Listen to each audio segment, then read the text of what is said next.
إن الحمد لله نحمده ونستعينه ونستغفره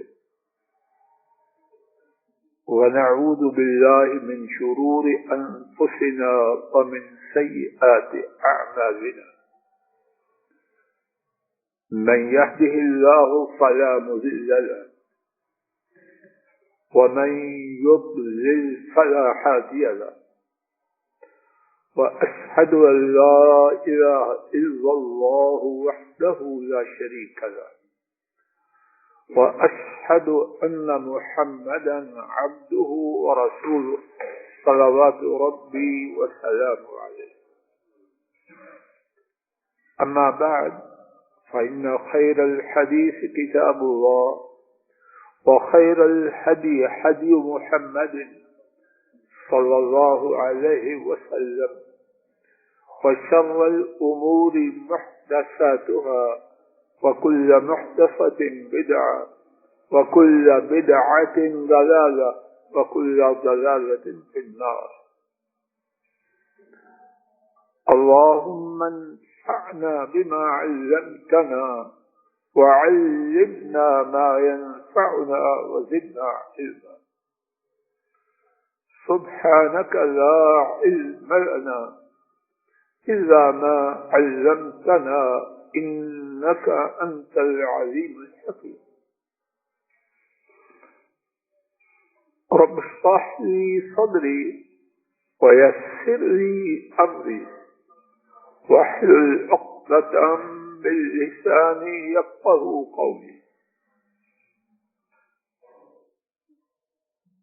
انسان کی زندگی میں حالات عدلتے بدلتے رہتے ہیں.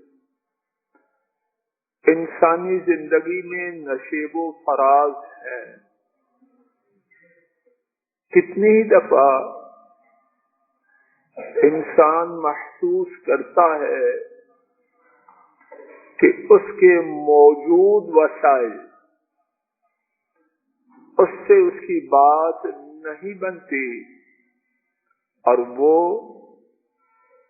اس بات کی حاجت محسوس کرتا ہے کہ کہیں سے کچھ مل جائے تاکہ وہ اپنا نظام زندگی چلا سکے.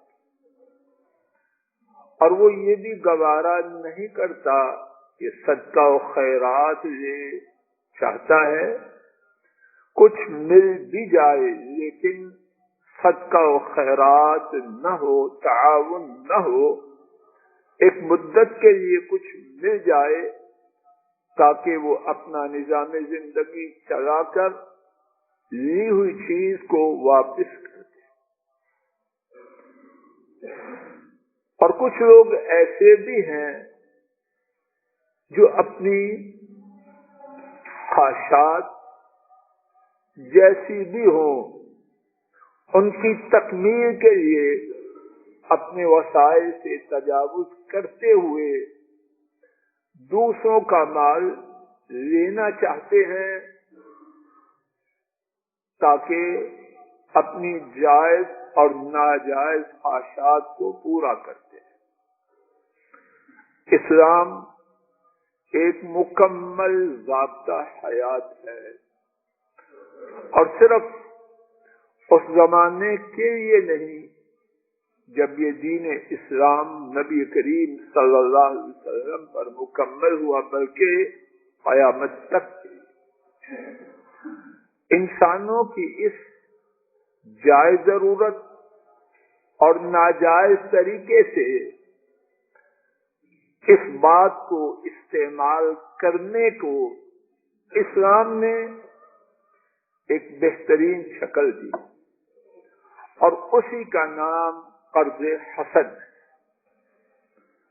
آج کی گفتگو میں رب کریم کی توفیق سے اسی قرض حسن کے حوالے سے کچھ گزارشات عرض کرنے کی اللہ کی توفیق سے عاجزانہ کوشش کی جائے. قرض حسن کے حوالے سے 20 باتیں اور یہ 20 باتیں مبالغہ کے لیے یا خطابت کا رنگ دینے کے لیے نہیں، حقیقتاً اس میں 20 باتیں ہیں۔ اللہ مالک کی توفیق سے آج کے خطبہ جمعہ میں قرض کے حوالے سے 3 باتیں عرض کرنے کا ارادہ لے کے آیا ہوں۔ اللہ کریم کی توفیق سے ان میں سے جو بات کہنے کی توفیق رب العالمین کی طرف سے میسر آئی اس کو کہنے کی عاجزانہ کوشش کرتا۔ قرض کے حوالے سے پہلی بات، قرض ہے کیا؟ عربی زبان میں جو لفظ قرض ہے، قرض یقرض، عربی میں کہتے ہیں باب ضرب یضرب سے ہے، اور اس کا معنی ہے کاٹنا۔ قرض یقرض کاٹنا، اور اسی سے کینچی کو مقراض کہتے ہیں، کاٹنے کا آلہ۔ شرعی طور پر قرض کا معنی مشہور عالم شربینی رحمہ اللہ نے بیان کیا، ہوا تملیک الشیء علی ان یرد مثلہ، کسی کو چیز کا مالک بنانا کہ وہ اسی کے مثل واپس کرے۔ 1000 دیا 1000 واپس کرے، 1000 دیا 1000 واپس کرے۔ قرض کو قرض کیوں کہتے ہیں؟ کیونکہ قرض دینے والا اپنے مال کو خود سے کاٹ کے دوسرے کو دیتا ہے۔ قرض کا ایک نام عربی میں سلف بھی ہے۔ سلف کا معنی بھی قرض ہے، لیکن عام طور پر قرض کے لیے قرض کا لفظ ہی عربی میں اور شرعی اصطلاح میں استعمال کیا جاتا ہے۔ گفتگو کا دوسرا نقطہ، قرض کا لینا دینا اسلام میں ثابت ہے، اور اس بارے میں متعدد باتوں میں سے صرف 2 دلائل اللہ کی توفیق سے عرض کرتا ہوں۔ پہلی دلیل، امام نسائی اور امام ابن ماجہ رحمہ اللہ تعالی نے، بیٹا پہلی صف میں بیٹھو، پہلی صف میں بیٹا بیٹھو، پیچھے نہیں بیٹھتے۔ قرآن و سنت کی بے ادبی ہے، دین کی بات جڑ کے پہلی صفوں کو مکمل کر کے سنتے۔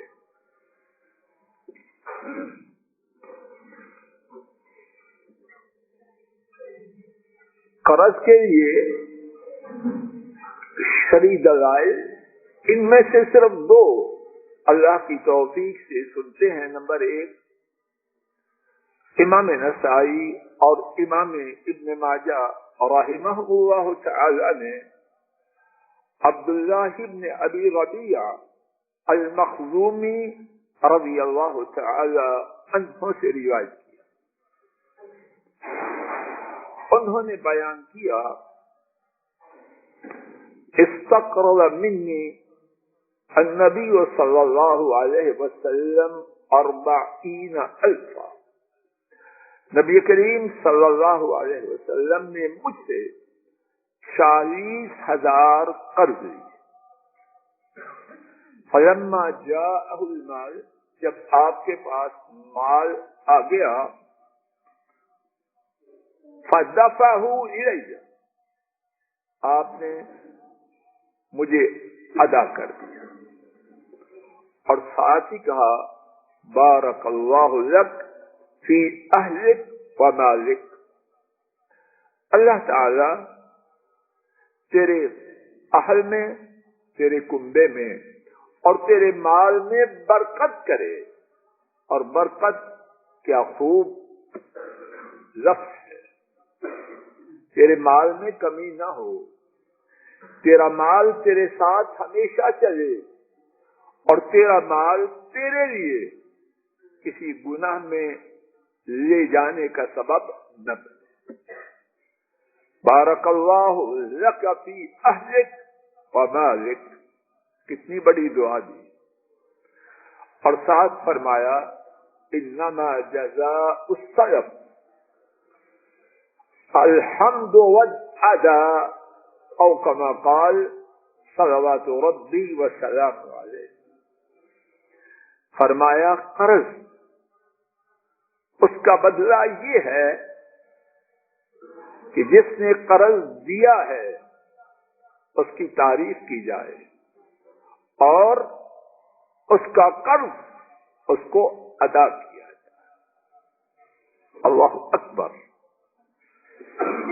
قرض لیا لیکن اپنے طرز عمل سے ایک مثالی نمونہ بھی پیش فرمایا۔ دوسری دلیل حضرات صحابہ رضی اللہ تعالی عنہم اجمعین، ان کا بھی آپس میں قرض لینا دینا ثابت ہے۔ اس بارے میں آج کے خطبہ جمعہ میں صرف ایک واقعہ امام ابو عبید القاسم بن سلام اپنی کتاب الاموال میں ذکر کرتے۔ ابراہیم نے روایت کیا، جناب فاروق رضی اللہ تعالی عنہ وہ امیر المومنین ہیں، عبد الرحمن بن عوف رضی اللہ تعالی عنہما ان کو پیغام بھیجتے ہیں 400 درہم بطور قرض دیجیے۔ عبد الرحمن بن عوف انہوں نے پیغام بھیجا، اتستصرفنی وعندک بیت المال، آپ کے پاس بیت المال ہے اور قرض مجھ سے مانگتے ہیں، فخذ من ثم ترد، بیت المال سے لو بعد میں بیت المال کو واپس کر دینا۔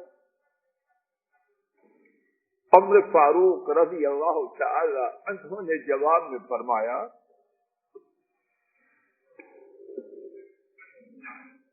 انی اتخوف ان یصیبنی قدری، بہت توجہ فرمائی، اور اس میں عبرت اور نصیحت ہے کہنے والے سننے والوں اور بہت سے لوگوں۔ فرمایا انی اتخوف ان یصیبنی قدری فتقول انت واصحابک، مجھے ڈر ہے قرض کے ادا کرنے سے پہلے تیری موت آ جائے تو کیا ہو تو اور تیرے ساتھی کہیں اترکوا ھذا لامیر المؤمنین حتی یؤخذ من میزان یوم القیامہ، تو کیا ہو تو اور تیرے ساتھی کہیں امیر المومنین کو یہ معاف کر دو۔ مال کہاں سے لیا؟ جواب دیجیے، تیرے ساتھ ہیں یا نہیں؟ ان کا مشورہ کیا تھا؟ کہاں سے لو؟ بولیے مجھے اطمینان ہو کہ میں اکیلا ہی سفر کر رہا، میرے ساتھ ہو کہ نہیں؟ فرمایا مجھے ڈر ہے قرض کی ادائیگی سے پہلے میری موت آ جائے، تو اور تیرے ساتھی کہیں امیر المومنین کو کہ معاف کر دو۔ وہ کیا محاورہ ہے جو اسکولوں میں پڑھاتے ہیں، حلوائی کی دکان اور ڈر رہے ہیں کہیں یہ نہ ہو جائے، اور آج یہی ہو رہا ہے۔ حلوائی کی دکان نہیں، جو ملک میں ہے خزانہ کدھر گیا؟ اور کس کس نام سے، اور ان میں سے ایک نام قرض کا تھا ہے یا نہیں؟ آپ لوگ میڈیا کو زیادہ جانتے، میں تو یہ میرا شعبہ ہی نہیں۔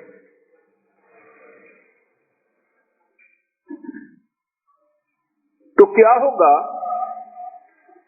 تم لوگ مشورہ دو گے، معاف کر دیا جائے گا، تو روز قیامت میری نیکیوں سے لے لیا جائے گا، تمہارے مشورے سے اور تمہارے امیر المؤمنین کو معاف کرنے کے فیصلے سے اللہ کے ہاں میرا کھاتا بے باک۔ اور یہ کون ہے فیصلہ کرنے والے؟ حضرات صحابہ۔ آسمان نے انبیاء کے مقدس گروہ کے بعد ایسا مقدس گروہ نہیں دیکھا اور نہ دیکھے گا۔ ان کے معاف کرنے کے فیصلے سے بھی امیر المومنین سمجھ رہے ہیں میرا قرضہ معاف، اور مجھے ڈر ہے کہ روز قیامت میری نیکیوں سے لیا جائے گا۔ اور اس کے بعد فرمایا وَلَكِنِّي أَتَسَلَّفُهَا مِنْكَ، لیکن میں تجھ سے قرضہ لے رہا ہوں لِمَا أَعْلَمُ مِنْ شُحِّكَ، کیونکہ میں جانتا ہوں کہ مال کے لیے تیری محبت کس قدر زیادہ ہے۔ تاجر آدمی ہے عبدالرحمن۔ فَإِذَا مِتْ، اگر تیرا 400 درہم واپس کرنے سے پہلے تیری موت آ گئی، جِئْتَ فَاسْتَوْفَيْتَ مِن مِيرَاثِي، تو آئے گا اور میرے ترکہ میں سے جو مال میں وراثت میں چھوڑوں گا اس سے پورے 400 کے 400 لے۔ اللہ اکبر۔ اس واقعہ میں کیا کیا دروس اور اسباق ہیں، مستقل خطبے۔ اب جو بات ہم کر رہے ہیں وہ کیا ہے کہ قرض کا لینا جائز تھا یا ناجائز؟ اس لیے تو عبدالرحمن ابن عوف سے عمر فاروق مانگ رہے ہیں، اور عمر فاروق کو عبدالرحمن نے یہ پیغام نہیں بھیجا کہ قرض کا لینا ہی ناجائز ہے، کیوں مانگ رہے؟ تیسرا نقطہ، اور بہت توجہ فرمائیے اور اللہ کرے آواز دور دور تک جائے اور کہنے والا اور جہاں تک آواز پہنچے اس کو ہم سب ہمیشہ یاد رکھیں۔ قرض لینا جیسے کہ ابتدا میں دوسرے نقطے کے ضمن میں عرض کیا جا رہا ہے جائز ہے، لیکن عمومی طور پر ناپسندیدہ ہے۔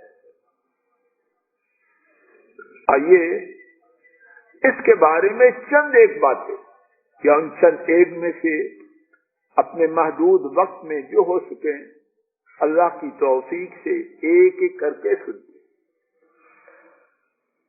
امام بخاری رحمہ اللہ ام المؤمنین عائشہ صدیقہ رضی اللہ تعالی عنہا سے روایت کرتے ہیں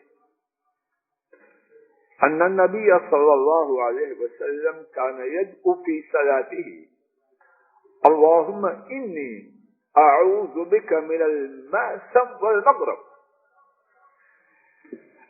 نبی کریم صلی اللہ علیہ وسلم اپنی نماز میں دعا کیا کرتے تھے، ارادہ ہے ٹھیک ٹھیک ترجمہ عرض کروں، پھر سماعت فرمائیے۔ نبی کریم صلی اللہ علیہ وسلم اپنی نماز میں بولیے دعا کیا کرتے تھے۔ نمبر 1، نماز میں دعا کرنا، وہ دعا اہمیت والی ہوگی یا نارمل ہوگی؟ اور پھر ایک دفعہ، 2 دفعہ، 10 دفعہ نہیں، دعا کیا کرتے تھے، عام معمول تھا۔ تو کیا دعا تھی؟ اے اللہ، بے شک میں آپ سے پناہ مانگتا ہوں گناہ سے اور قرض سے۔ اے اللہ، بے شک میں آپ سے پناہ مانگتا ہوں گناہ سے اور قرض سے۔ آپ کا نماز میں اس کثرت سے ان دونوں چیزوں سے پناہ کا طلب کرنا سوالیہ نشان ابھارتا ہے کہ نہیں؟ گناہ سے پناہ، یہ تو بات سمجھ میں آتی ہے۔ اب دوسری بات، قرض۔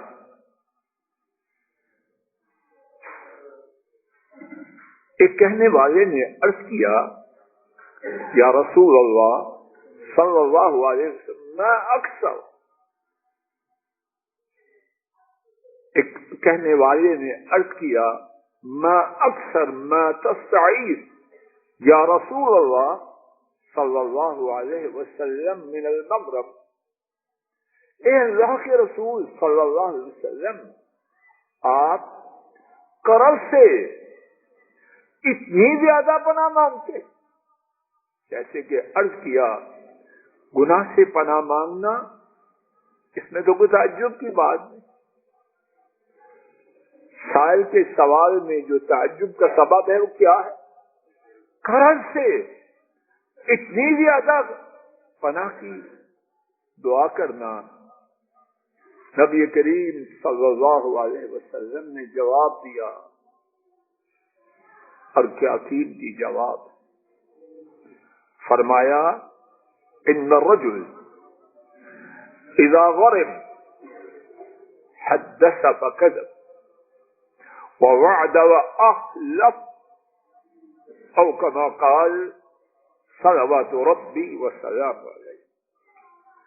نبی کریم صلی اللہ علیہ وسلم نے فرمایا، جب بندہ قرض لیتا ہے تو پھر 2 باتیں اس کے ساتھ عموماً، یہ عموماً میں تفسیر میں کہہ رہا ہوں، جب بندہ قرض لیتا ہے تو 2 باتیں اس کے ساتھ ہوتی ہیں، اور کیا ہے؟ اذا حدث کذب، جب بات کرتا ہے تو جھوٹ بولتا ہے۔ یہ کہانی ہے کہ نہیں؟ جو لوگ وصولی کرتے ہیں، اگر میں مبالغہ نہیں کرتا، میں تفصیل نہیں بیان کرتا، لیکن کیا ہوتا ہے، کتنے رشتے دار گفتگو میں فوت کر دیتے ہیں، پیسے دو، آپ کو پتا نہیں میری فلاں عزیزہ فوت ہو گئی، پھر کچھ عرصے ایک ایک عزیزہ کو کتنی دفعہ فوت کرتا ہے، اور کتنے زندوں کا جنازہ نکالتا ہے کہ نہیں؟ میں نہیں دیکھا، یا آپ نے بھی کبھی دیکھا؟ اور اللہ نہ کرے ایسے بدبخت ہم بھی۔ وَإِذَا وَعْدَ أَخْلَفَ، اور جب وعدہ کرتا ہے تو خلاف ورزی کرتا۔ قرض کے ساتھ ہمیشہ نہیں، اور سب لوگوں کے ساتھ نہیں، لیکن عام طور پر قرض کے ساتھ یہ 2 باتیں چمٹی ہیں کہ نہیں؟ حضرات و خواتین، اللہ کے لیے میں اور آپ ان باتوں کو اچھی طرح اپنے دل و دماغ میں راسخ کریں۔ ہمارے دین میں آخرت سے پہلے دنیا کی سعادت، نماز کی باتیں بھی ہیں اور مال کی باتیں بھی، اور مال کی اصل باتیں یہ ہیں۔ اب جو بندہ جھوٹا ہے وہ جتنی اونچی ٹوپی پہنتا پہن لے، جتنی لمبی گاڑی خریدتا خرید لے، جتنا لمبا بنگلہ بناتا بنا لے، جس سے جھوٹ بولا، جس سے وعدہ خلافی کی، اس کے دل میں اس کی عزت رہتی ہے۔ یہ ذلت کی چابی نہیں، گیٹ ہے ذلت۔ قرض کے ناپسند ہونے کے بارے میں دوسری دلیل، امام نسائی حضرت انس رضی اللہ تعالی عنہ سے روایت کرتے ہیں، ہمارے نبی کریم صلی اللہ علیہ وسلم کے بارے میں، کان لرسول اللہ صلی اللہ علیہ وسلم دعوات لا يدعهن، ہمارے رسول کریم صلی اللہ علیہ وسلم کی دعائیں تھیں، حضرات خواتین توجہ کیجیے، اور انس پر رب لا تعداد رحمتیں کرے، تصویر کھینچی اور کمال کر دی، لا يدعهن، نبی کریم صلی اللہ علیہ وسلم کی دعائیں تھیں، آپ انہیں چھوڑتے نہیں تھے۔ بیان کرنے کا حق ادا کیا کہ خان صاحب جی، اور انس کون ہے؟ نبی کریم صلی اللہ علیہ وسلم مدینہ طیبہ تشریف لائے اور فوت ہوئے، 10 سال آپ کی خدمت میں رہے۔ جائی صاحب جی 10 سال کی گواہی اور 1 دن کی برابر ہے، اور ان کا لقب ہے خادم خاص، اور کیا کیا باتیں ہیں ان کی وہ بیان کر رہے ہیں۔ تو فرماتے ہیں رسول کریم صلی اللہ علیہ وسلم کی دعائیں تھیں جن کو آپ چھوڑتے نہیں تھے، اور ان میں سے جو دعا اس حدیث میں انہوں نے بیان کی، اللہم انی اعوذ بک من الہم والحزن والعجز والکسل والبخل والجبن والدین وغلبۃ الرجال۔ انشاءاللہ اسی دعا سے اللہ پاک عافیت اور توفیق دے، آئندہ خطبہ کا آغاز کریں گے۔ اللہ تعالیٰ اپنے فضل و کرم سے قرض سے بچائے، قرض سے بچائے، قرض سے بچائے۔ وآخر دعوانا ان الحمد للہ رب العالمین۔ الحمد للہ نحمده ونستعینه ونستغفره ونعوذ باللہ من شرور انفسنا ومن سیئات اعمالنا، من يهده الله فلا مضل له ومن يضلل فلا هادي له، وأشهد أن لا إله إلا الله وحده لا شريك له، وأشهد أن محمدا عبده ورسوله صلوات ربي وسلامه عليه۔ آج کے خطبہ جمعہ میں قرض کے حوالے سے اللہ مالک کی توفیق سے جو باتیں عرض کی گئیں، ان میں سے پہلی بات قرض کا معنی کیا ہے،